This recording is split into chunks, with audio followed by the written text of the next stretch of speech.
Hi everyone, is this working? Oh, it's so odd to be underneath, you know. I don't hear this back as well as when I'm up there. Welcome. I'm really happy that you're here. This is an unusual kind of afternoon, and so I think you guys are the lucky ones because I can't wait to hear our performers. I really am excited about this. I believe so much in the power of education, and that's what this organization, not just education, but also the opportunity to perform. And if there's anything that that the music program here at church, I remind you, is to develop our skills and to offer them to each other and to God. So it's kind of it's a continuation of our mission that's here. Now, the only reason I'm using the microphone is because we are recording today. We are not live streaming it, we're just recording it. So if you like what you did, we'll have some, although you probably have quite a few of those. Can I walk forward with this, Tom? At your own risk. Tom, can you just bring, there's a piece of paper on the music stand, up on the music stand, if you'll bring that up to me. That way I will not risk having a meltdown. Yes, please. We're so formal here, Kiernan. You notice that how we... Folks, I'm talking longer because, thank you. Because unfortunately this morning, I don't know what happened, but Beth Mamenga, who is the executive director of this organization, gave me a last-second notice that she was not able to come.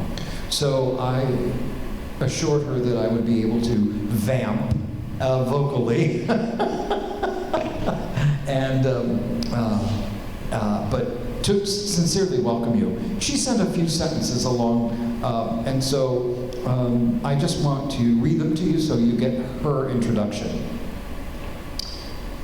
Thank you so much for hosting us this afternoon. Twin Cities Catalyst Music catalyzes. I love that, just the double, making it a verb.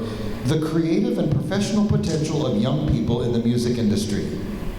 Catalyst fulfills its mission through the Garage in Burnsville. The all ages, no 18 plus or 21 plus restrictions, substance-free, live music venue, recording studio, and educational center. In addition to live performances, the organization offers visual and in-person, free, year-round music education programs focused on music production. There aren't many organizations in town that do that. Where was I? Since 2015, Catalyst has presented over 500 live performances for a collective audience of more than 50,000 individuals, while working with over 2,000, this is amazing, young aspiring artists through various free mentoring and performance opportunities. Josie, or Finick, who is right here with her dad, Jim, right? And Kiernan, who is right here, are two incredibly talented musicians. You wrote that. Who have performed their talents at the Garage. And then she invites you to visit the locations that are on the piece of paper that I sent you for more information. And if you are so inclined, I invite you to go to that location on the website if you would wish to donate to their cause, or if you want to donate to it here, we have the usual plates near the doors. Thank you for coming. I've asked Kiernan to go first and to introduce himself and share his vision and whatever else he wants to do. Let's welcome him to the stage.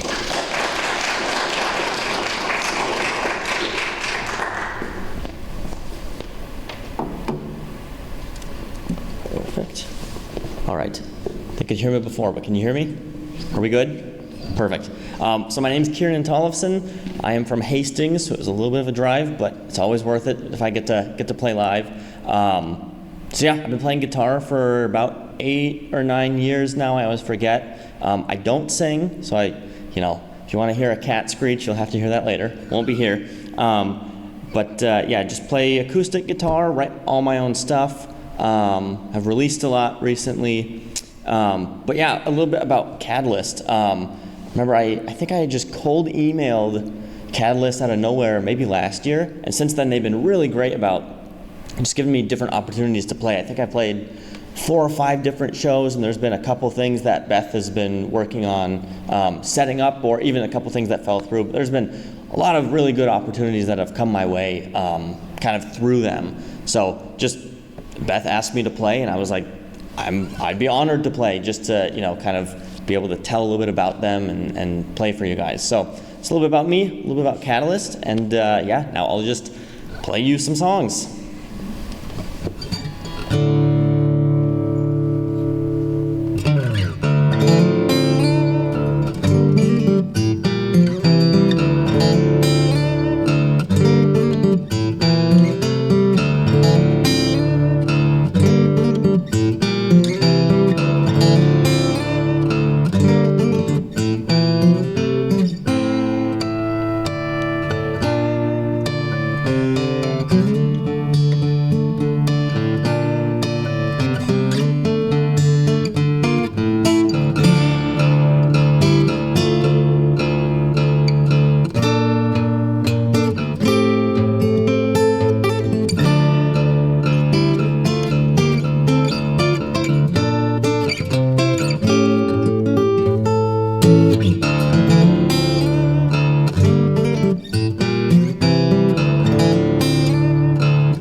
Thank you. Appreciate it. Did that have a title? It did. It did. I was getting there, but I appreciate it. That's called Dead of Night. So I've released it. It's kind of about. There's sort of, I always like to do light and shade in the songs, light and dark, because the light makes the dark seem darker, and the dark makes the light seem lighter. So much like, in life, going through good times and bad times. The good times don't seem so good if there's not the bad with it. So anyway, there's just kind of, I like to have that tension in songs. This next one is called Sundance. It's sort of about, it's not too warm today, but kind of this type of day that you get in the spring after it's finally, you think winter's ending. Oftentimes there's a false spring and we get more winter. But this is sort of about feeling like summer's right around the corner. It's all about just, coming out of that sort of depressive state a little bit. So this song's called Sundance.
Thank you.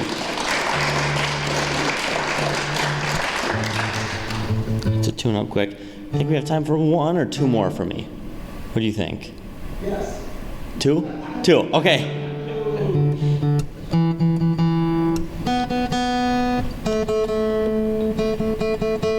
There we go. All right. So, like I say, I've released a lot of music, but I have some newer stuff coming out. So I'll play, those were two old ones, and I'll play two new ones for you.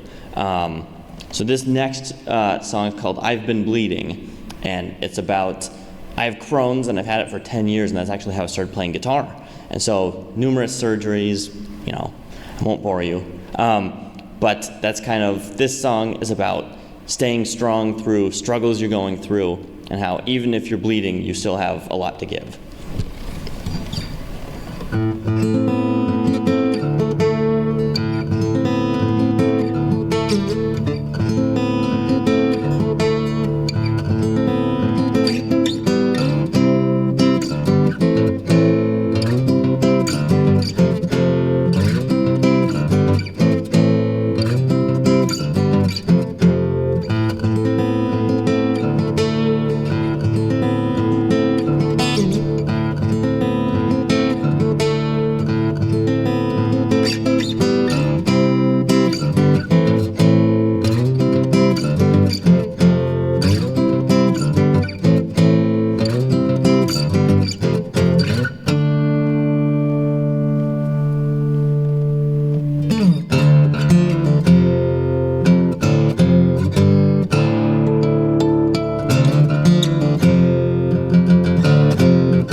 All right, I got one more for you.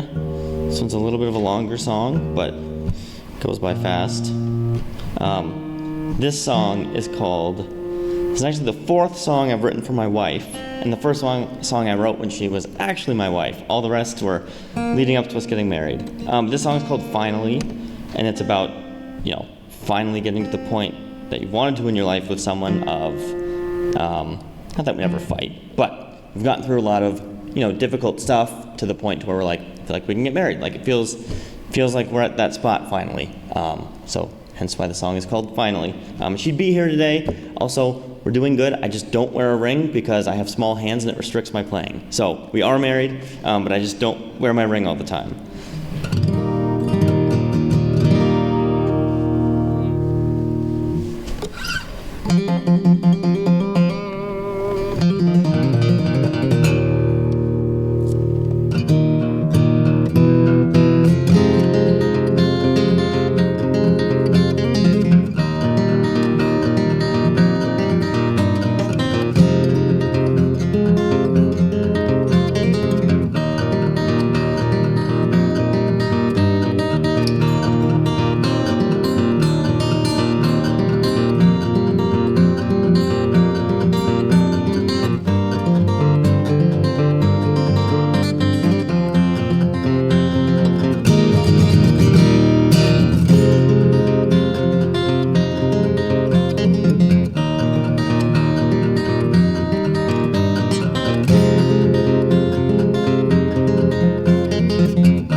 Awesome. Thank you.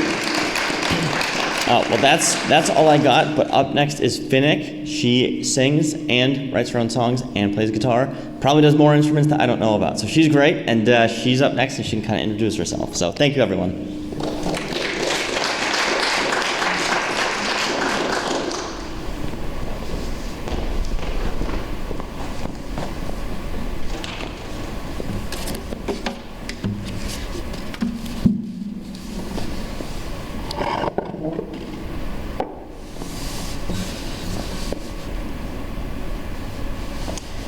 Let's give it up for Kiernan again. It was a good set. It was really beautiful. I'm Finick, as he said, and I write a lot of my own songs. And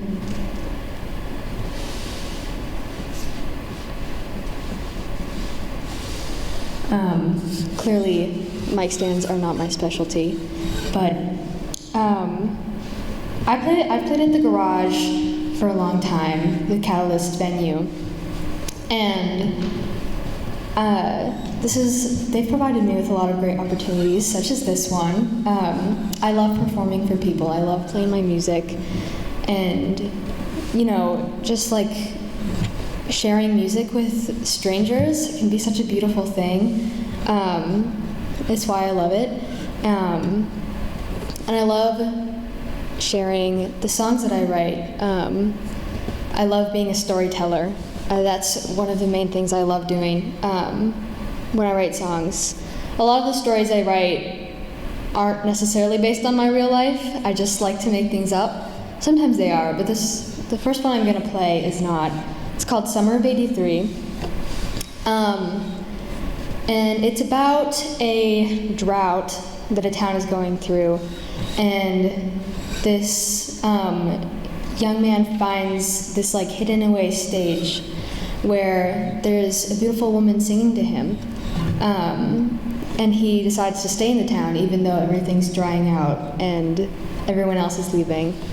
And it doesn't work out so well for him. Anyways, this is Summer of '83.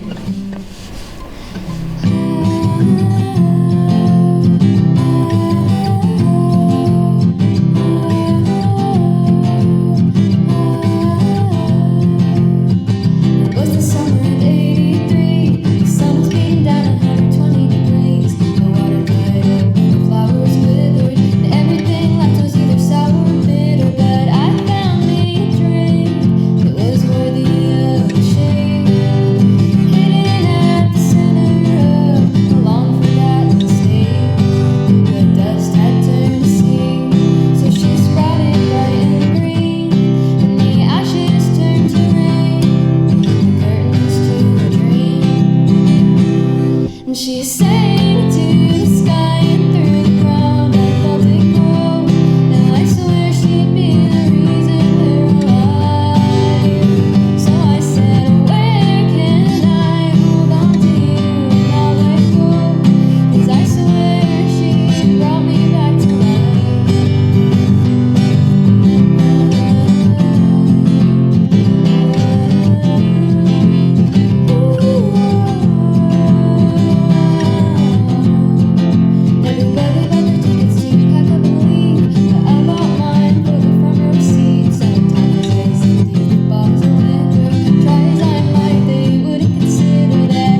swore she'd be the reason we survived. So I said, where can I hold on and not let go? 'Cause I swear she'll bring me back to life.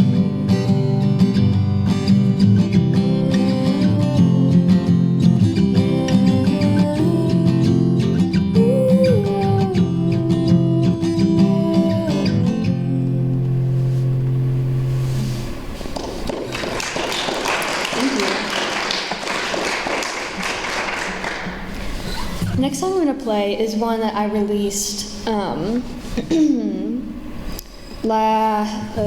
little over a year ago. It was last fall, or I believe, on an album called Where Could We Go?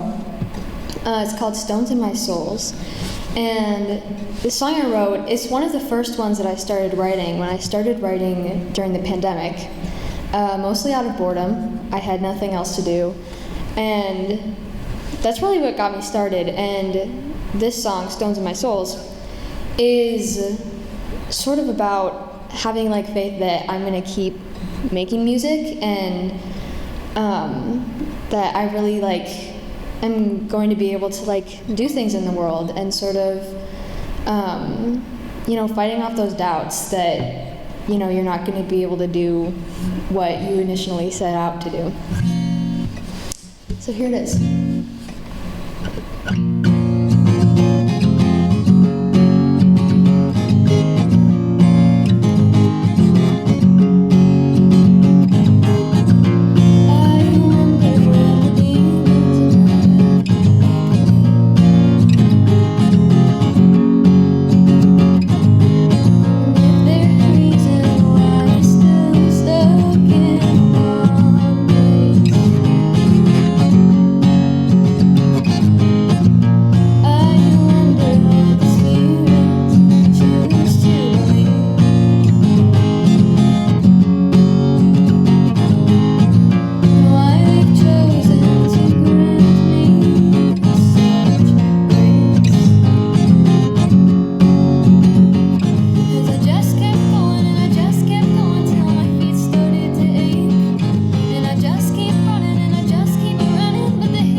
The next song I'm gonna play is called Yes I Do.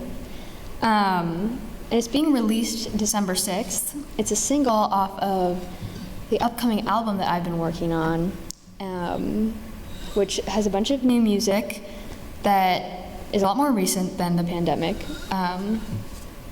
And this one is really fun for me. Maybe not necessarily fun song. It's a bit of sad, but I like playing it because I think it's pretty, and I think it's always nice when I'm like fumbling over my words, but it's a mellower song, and I like having a mix of songs. Yeah, that's the moral of the story. And I'd just like to say, before I keep playing, that I am playing again at the Garage on the 21st with Chastity Brown and another band, Bloodline. So if you want to keep supporting Catalyst Music and myself, you can always go to the show and hear even more music. I'll be playing just alone, like I am now. Sometimes I have a band. My recorded music also has a band. That was a bit of a tangent. So this next song is called Yes I Do.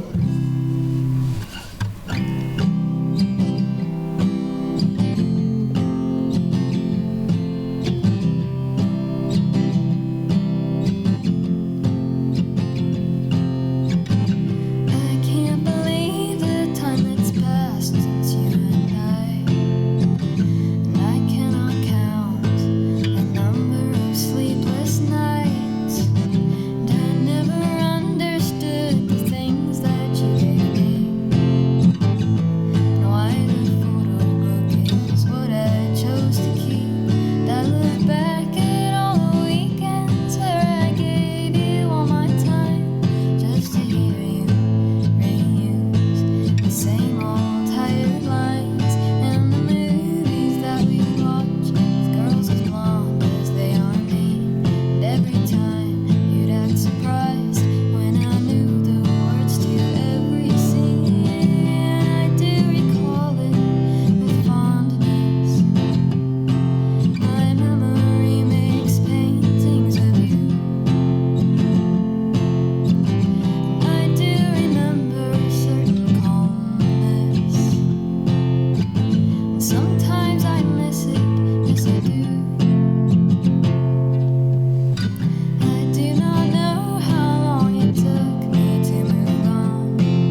end, and I do cherish the songs we sang.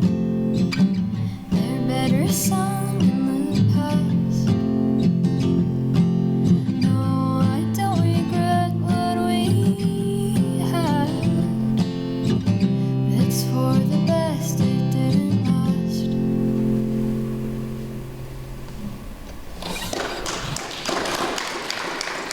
Thank you. Do I have time for one or two more? Just one. Okay, I'm gonna end with a song that is also going to be off this upcoming album. It's called Third Time's a Charm. It's not released yet, but that just means you have more to look forward to. The song is a song I wrote preemptively about a friendship breakup with someone that I used to be friends with, obviously. And it's sort of just about, you know, you blew your chance to be my friend. And here it is.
And now it's time for Jerry to come back.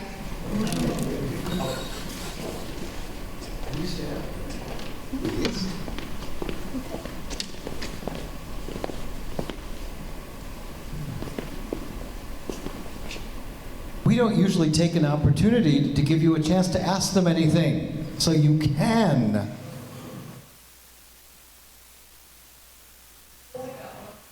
Donna. When you write a song, you actually write it out as music, or is it all in your heart and your head?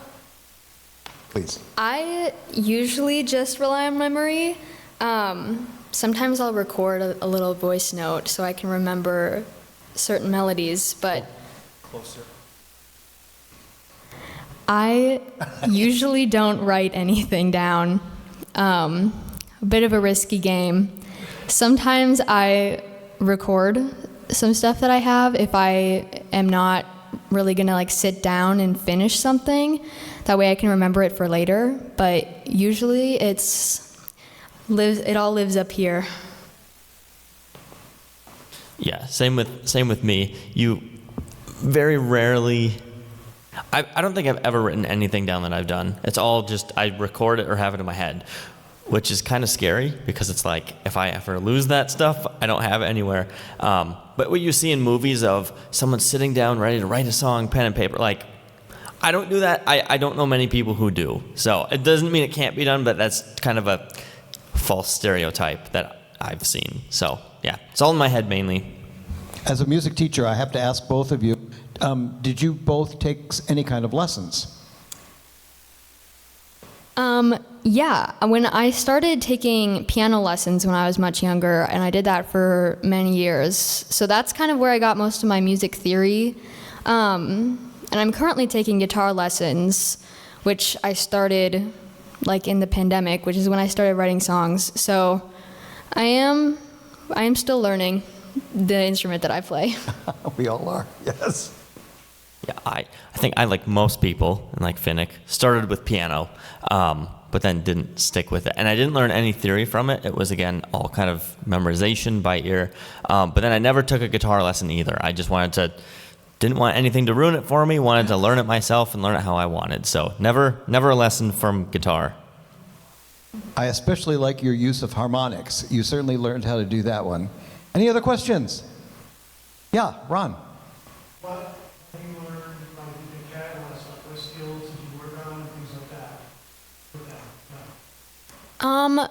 I think part of like something that they've helped me with in terms of like performances, which I've also like played in a lot of other places, but something that I think just playing like in front of people and stuff has taught me a lot of like confidence in myself just in my everyday life.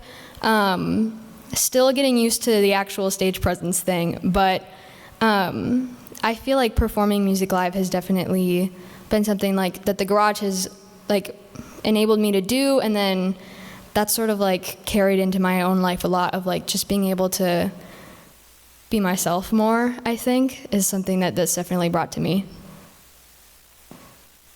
Yeah, nothing really like too technical on my instrument, but definitely the performing piece and meeting other artists, because it's really easy as an artist to get isolated and you play at a random bar here or there or whatever, but it's much more communal with them. Of they get artists together for like there's no really solo shows. It's like you got 2 to 5, sometimes even 6 artists playing together, which is really cool. Is they really try to connect people, and then also like Finick said, the sort of the stage presence and kind of working with the sound tech and some other people, so you're not really isolated. Like again, compare going to a bar by yourself playing versus playing and having a sound tech and other musicians and just other people there to support you. So definitely more of a network gets built, and like again, she was saying the stage presence and all that, not super technical, but sort of getting comfortable with more playing on stage. Trudy?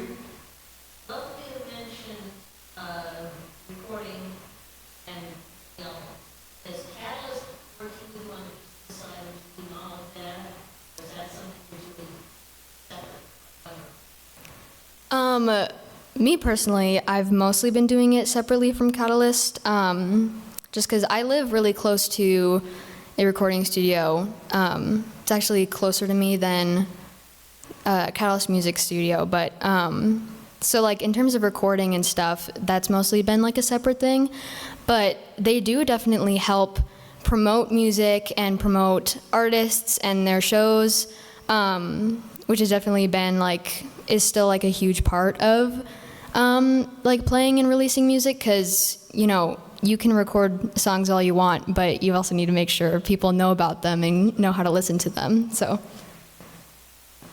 Yeah, I kind of do recording at home, so they don't, I don't do as much with them. But I know that I believe they have a recording space that they help people with. And again, we're just two people talking about this, but there's, like you said, hundreds of artists that have, gone through the process of, recording and performing and meeting other artists and stuff. So as much as we might not do the recording with them, there's a ton of people and young artists and even, older than just young artists who do that. So it's definitely an option for people, but we just happen to be two people who don't do the recording side with them.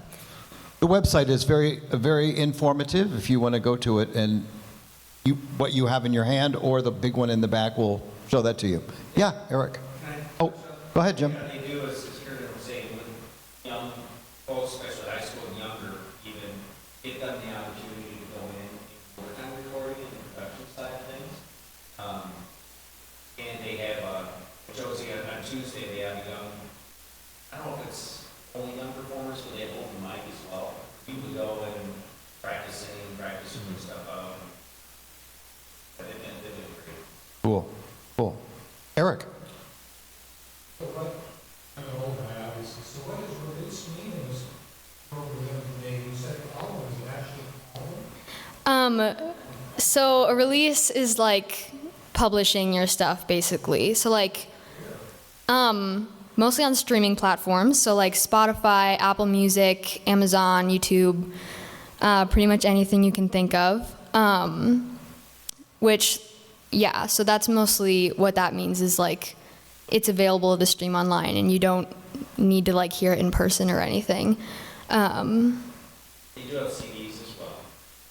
Yes. I do have physical I do have physical copies as well.